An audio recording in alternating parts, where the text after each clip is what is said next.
Hanya Tuhan sumber harapan. Yeremia 17 ayat 7. Diberkatilah orang yang mengandalkan Tuhan, yang menaruh harapannya pada Tuhan.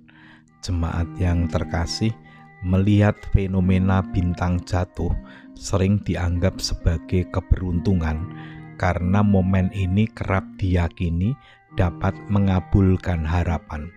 Bintang jatuh memang sering dianggap fenomena yang langka, sehingga banyak berkembang mitos yang mengaitkan hal ini sebagai saat yang tepat untuk berdoa dan meminta harapan supaya dikabulkan. Bahkan fenomena ini kerap dijadikan inspirasi cerita untuk karya-karya fiksi seperti novel, drama, dan film. Padahal sebenarnya bintang jatuh adalah serpihan kecil debu dan batu yang disebut meteoroid yang jatuh di atmosfer bumi dan terbakar. Jejak cahayanya berumur pendek yang dihasilkan dari proses pembakaran meteoroid saat memasuki atmosfer bumi yang disebut meteor. Meteor yang jatuh memang sering disebut bintang.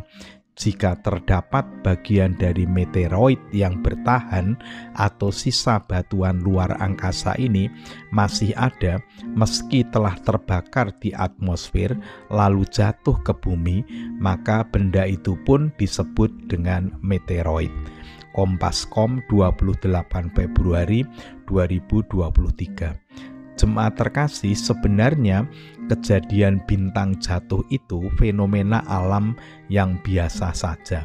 Bahkan para ahli menyatakan setiap hari ada saja meteor yang jatuh. Jika siang hari tidak akan dapat dilihat, pada malam hari kita akan mudah melihatnya.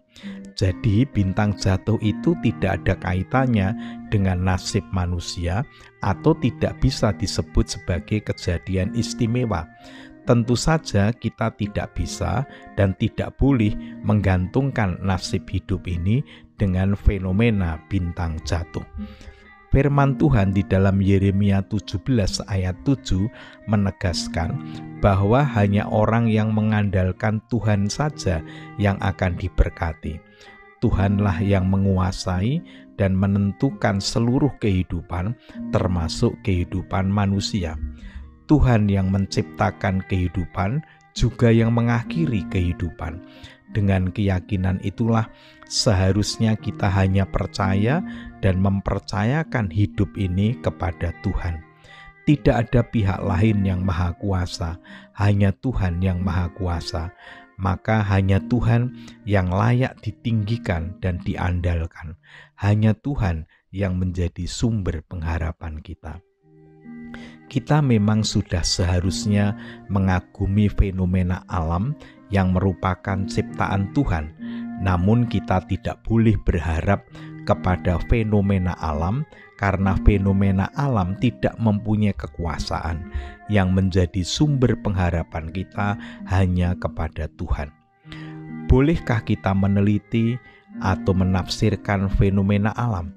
Sebagai makhluk yang berakal budi, tentu saja kita diperkenankan menyelidiki fenomena alam.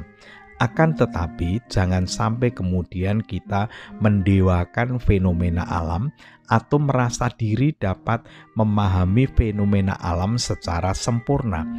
Kita harus menyadari meskipun manusia adalah makhluk sempurna berakal budi, tetapi tetap saja terbatas karena kita adalah titah, bukan ilah.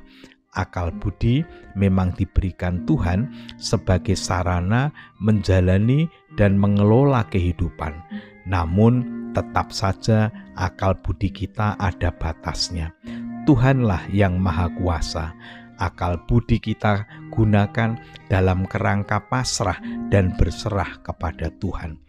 Fenomena alam bisa kita pahami sebagai cara Tuhan mendidik dan mengungkapkan kemahakuasaan Tuhan.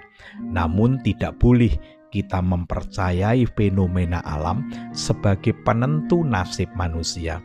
Kita berdoa bukan kepada alam atau roh alam, tetapi hanya kepada Tuhan sebagai Sang Empunya kehidupan yang menentukan kehidupan ini. Salam sehat, salam bahagia, Tuhan Yesus memberkati. Mari kita berdoa. Allah yang Maha Kasih, yang kami yakini hadir dan berkarya di dalam Allah Bapa, Allah Anak, dan Roh Kudus. Kami bersyukur sebelum kami beristirahat, Tuhan memperkenankan kami menerima dan menggumuli firman Tuhan. Kembali Tuhan mengingatkan agar kami hanya menaruh pengharapan kepada Tuhan, karena Tuhanlah yang mempunyai kuasa itu. Ya Tuhan, kami berdoa untuk seluruh warga jemaat, kiranya Tuhan senantiasa memberikan kehidupan yang damai dan sejahtera. Kami menyerahkan berbagai pergumulan kehidupan yang kami alami. Ada di antara kami yang sedang menderita sakit, kiranya Tuhan berkenan menyembuhkannya. Ada yang mengalami duka cita, Tuhan memberikan kekuatan dan penghiburan. Ada di antara kami yang sedang mengalami beban berat kehidupan, Tuhan berkenan hadir, menyertai dan menolong kami. Sebentar lagi kami akan beristirahat, kiranya Tuhan berkenan menjagai kami. Jika esok hari Tuhan masih memberikan kesempatan kepada kami untuk melanjutkan kehidupan ini, kiranya Tuhan memberikan kekuatan kepada kami agar kami dapat menjalani kehidupan ini dengan bermakna. Ampunilah segala dosa kami, di dalam nama Tuhan Yesus Kristus kami berdoa. Amin.